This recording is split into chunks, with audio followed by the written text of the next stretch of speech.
Le Fils a dit, c'est la saison de l'Afrique. C'est dans Ésaïe 19, 25. Je crois qu'il est écrit, Dieu dit, l'Égypte est mon peuple. La Syrie est l'œuvre de mes mains. Et Israël est mon héritage. Je reviens sur l'Égypte est mon peuple. L'Égypte, la signification de l'Égypte, c'est la terre des Noirs. D'ailleurs, si on prend l'Égypte, le Soudan, le Niger, l'Éthiopie est liée avec les Noirs. Donc c'est la terre des Noirs. Bien que avant, l'Égypte antique s'appelait Kemet, qui donne cette signification, la terre des Noirs.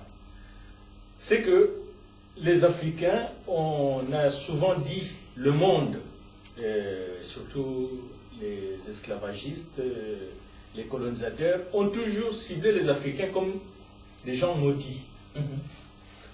Mais les Africains eux-mêmes ne savent pas qu'ils sont le peuple de Dieu.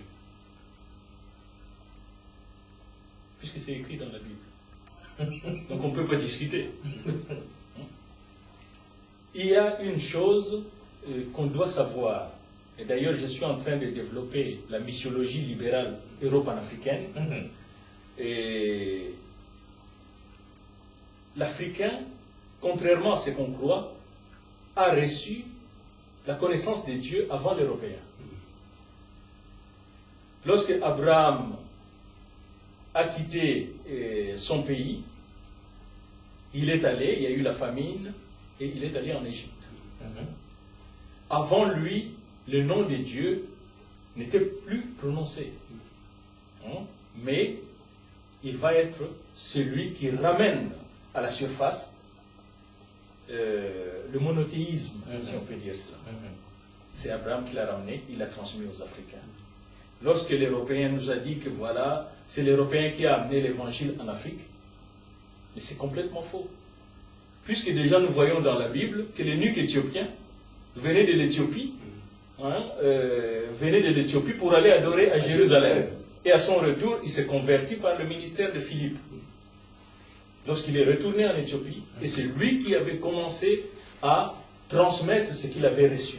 C'est la raison pour laquelle, aujourd'hui, des pays comme le Soudan, à l'époque la Nubie, et l'Éthiopie, avant l'Égypte, avant de devenir musulmans, c'était des pays chrétiens. Parce que l'eunuque éthiopien avait la possibilité, en étant intendant de la reine Candace, et avait la possibilité d'atteindre plusieurs personnes. Et cette foi monothéiste s'était répandue. Donc, les Européens, lorsqu'ils sont allés là-bas, l'évangile qui a été dit qu'ils ont apporté l'évangile, c'est qu'ils appelaient l'évangélisation. Moi, je l'appelle la catholicisation. Et les protestants n'ont pas fait mieux. Ils ont fait pareil. Justement, c'était une question d'argent. Donc, les Africains doivent savoir qu'ils ont reçu la connaissance de Dieu avant les Européens. Mais seulement le fait que l'Afrique avait été dominée par les Européens, et c'est ce qui a fait, on nous a fait croire que nous n'étions pas dignes de recevoir Dieu, que l'Africain n'avait pas l'esprit humain. Donc, l'Africain était un animal. D'ailleurs, lorsqu'un Africain, un Noir tombait malade, on appelait un vétérinaire. Donc, ce sont des choses, je peux parler de ces choses-là lorsque mon livre sur la missiologie libérale euro-panafricaine va sortir. Vous verrez tout ce que je suis en train de dire. Alors, je reviens un peu, c'est pour dire que les Noirs, la saison est pour l'Afrique. L'Afrique, donc les Noirs. Où que ce soit les Noirs, que ce soit aux États-Unis, partout, la saison est pour nous. Et la deuxième réforme apostolique se fera par les Noirs. Et nous sommes appelés à cela. Donc, c'est aussi le moyen d'appeler tous les hommes de Dieu, quelle que soit leur nationalité, tous les hommes de Dieu africains, quelle que soit leur nationalité, qu'ils se rapprochent de l'apostolat principal pour que nous puissions être unis, que nous ayons cette force, justement, pour accomplir cette mission. Et d'ailleurs, on voit aussi, Dieu ne peut pas oublier l'Afrique, malgré que l'Égypte avait rendu esclave Israël, hein, qui avait entraîné cette malédiction, mais c'est qui a aidé Jésus à porter la croix. C'était bien Simon de Cyrène. Et Cyrène, ce n'est pas en Amérique, hein. C'est un Africain. Dans l'église de Corinthe, dans les Actes des Apôtres, dans l'église d'Antioche, là où il y a eu vraiment, pour la première fois que le mot chrétien est sorti, on cite bien, parmi les prophètes, qui ont d'ailleurs prophétisé, libéré le ministère de Paul et Barnabas, il y avait aussi Niger. Niger, ça signifie noir. Oui. Et on voit partout que les Noirs sont là. Et aujourd'hui, dans les temps présents, ce n'est pas un hasard qu'on a des gens comme Obama qui deviennent président des États-Unis. Ce n'est pas un hasard.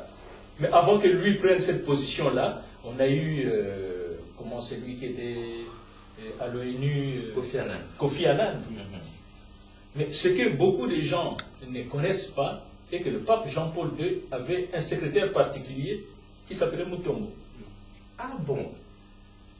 Ça, et d'ailleurs, même lorsqu'il y a eu le choix de l'actuel pape, de Benoît XVI, il y a eu une manipulation. En réalité, c'est un noir qui devait passer pape.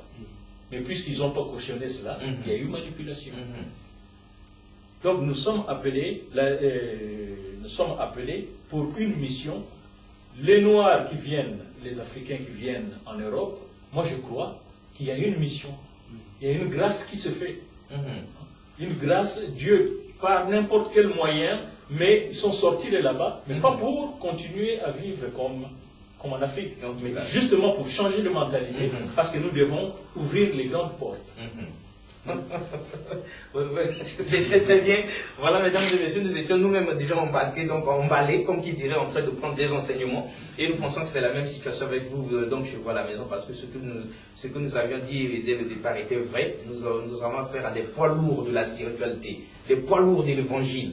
Parce que justement, là, au moins, on restitue les choses sur leur base et ça nous fait du bien.